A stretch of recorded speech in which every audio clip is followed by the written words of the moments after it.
నమస్కారం. Hyderabad real estate market ఇంకా ఇక్కడి జీవన శైలిపై ప్రభావం చూపే కొన్ని ముఖ్యమైన అంశాలని ఈ రోజు కొంచెం లోతుగా చూద్దాం. ఈ విశ్లేషణను మీకు అందిస్తోంది Coldwell Bankers Sutra property Hyderabad. Property, real estate రంగాన్ని, హైదరాబాద్ పరిసరాల జీవన ప్రమాణాలని ప్రభావితం చేసే వార్తలపై మా క్యూరేటెడ్ విశ్లేషణ ద్వారా మీరు అప్డేటెడ్ గా ఉండొచ్చు. మనం ఈరోజు భూదాన్ భూముల వివాదం, జీహెచ్ఎంసీ వాడుతున్న ఏఐ టెక్నాలజీ, ఒక పాత బావుబాబ్ చెట్టు కూలిపోవడం, కొత్త centres of excellence, Hyderabad Amaravati highway ఇంకా ఆఫీస్ స్పేస్ గురించి మాట్లాడుకుందాం. ముందుగా భూదాన్ భూముల విషయం. ఇది కొంచెం ఆందోళన కలిగించే న్యూస్ కదా? అవునవును. అంటే మహేశ్వరం పోలీస్ స్టేషన్ కానిస్టేబుల్ ని హైకోర్టు పిలిపించడం అనేది. అవును, పిటిషనర్ ని బెదిరించారని ఆరోపణ. నాగారంలో వాళ్ళ 10 ఎకరాల భూమి వివరాలు రెవెన్యూ పోర్టల్ నుంచి మాయమయ్యాయని అంటున్నారు. అది కూడా నోటీస్ లేకుండా. అంటే దీని వెనుక కేవలం ఒక కానిస్టేబుల్ మాత్రమే ఉంటారా? హైదరాబాద్ లాంటి చోట ఇంత విలువైన భూముల విషయంలో అదే అనుమానం వస్తుంది. ఉన్నత స్థాయి అధికారుల ప్రమేయం లేకుండా ఇలా జరగడం కష్టమే అనిపిస్తోంది. ఇది మొత్తం సిస్టంలోని లోపాలను, భూ వివాదాల తీవ్రతను చూపిస్తోంది. మరి దీనివల్ల ప్రజల నమ్మకంపై ఎఫెక్ట్ పడుతుంది కదా, ముఖ్యంగా ప్రాపర్టీస్ భద్రత విషయంలో. ఖచ్చితంగా, ముఖ్యంగా శివారు ప్రాంతాల్లో ఇది అంటే పారదర్శకత ఎంత అవసరమో మళ్ళీ గుర్తు చేస్తుంది. సరే, ఈ పాత సమస్యలు ఇలా ఉంటే కొత్త టెక్నాలజీ వైపు చూద్దాం. జీహెచ్ఎంసీ ఇప్పుడు ఏఐ వాడుతుందట, గూగుల్ తో కలిసి. అవును, పైలట్ ప్రాజెక్ట్ స్టార్ట్ చేశారు. పౌర సమస్యల పరిష్కారానికి ఏఐ వాడకం అన్నమాట. అంటే ఏమేమి ఉంటాయి ఇందులో? చాట్ బాట్స్, ఉద్యోగుల కోసం special AI search tools, waste management help, Google maps ద్వారా బస్ ట్రాకింగ్ కూడా, స్మార్ట్ పార్కింగ్, ఇలా చాలా ప్లాన్ చేస్తున్నారు. ఇంట్రెస్టింగ్ గా ఉంది. నిజంగా ఇవన్నీ వర్కౌట్ అయితే సిటీ లైఫ్ కొంచెం ఈజీ అవుతుంది కదా? అవును, పౌర సేవలు మెరుగైతే జీవన ప్రమాణాలు పెరుగుతాయి.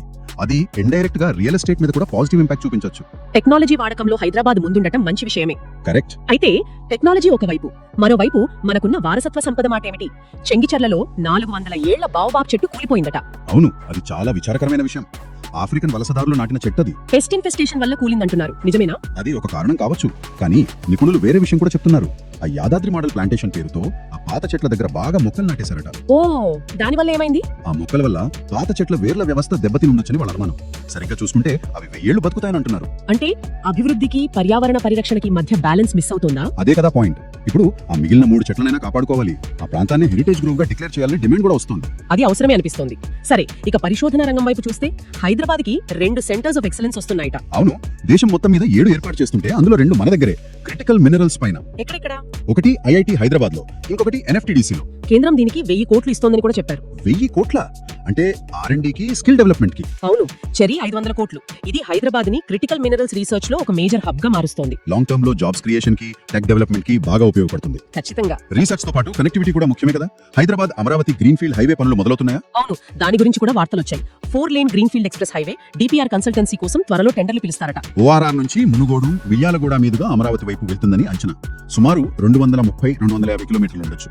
మరి ఖర్చు దాదాపు 8,800 నుంచి 10,000 కోట్ల వరకు అంచనా వేస్తున్నారు. ఇది పూర్తయితే 2 తెలుగు రాష్ట్రాల మధ్య ప్రయాణం చాలా సులభమవుతుంది. దానివల్ల ఆ రూట్ లో ఉన్న ప్రాంతాల రియల్ ఎస్టేట్ పైన, బిజినెస్ పైన కూడా ప్రభావం ఉంటుంది కదా? తప్పకుండా. కనెక్టివిటీ పెరిగితే డెవలప్మెంట్ కూడా వస్తుంది. ఈ డెవలప్మెంట్ అంతా ఆఫీస్ స్పేస్ డిమాండ్ లో కూడా కనిపిస్తోంది. దేశంలోని టాప్ 8 సిటీస్ లో మొత్తం ఆఫీస్ స్పేస్ 100 కోట్ల చదరపు అడుగులకు చేరిందట. అవును, ఆ రిపోర్ట్ నేను కూడా చూశాను. అందులో హైదరాబాద్ వాటానే 12.30 కోట్ల చదరపు అడుగులు. అంటే దాదాపు 12% పైనే.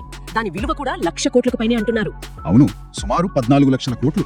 బెంగళూరు, ఢిల్లీ, ముంబై తర్వాత మనమే 4వ స్థానంలో ఉన్నాం.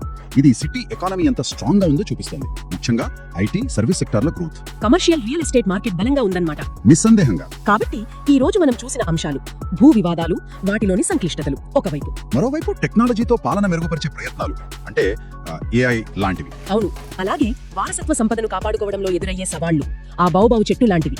కొత్త పరిశోధన అవకాశాలు, పెరుగుతున్న మౌలిక సదుపాయాలు, అంటే సెంటర్స్ ఆఫ్ ఎక్సలెన్స్, కొత్త హైవేలు, బలపడుతున్న కమర్షియల్ మార్కెట్, ఇవన్నీ హైదరాబాద్ కథలోని వేర్వేరు పార్ట్స్ లాంటివి. నిజమే.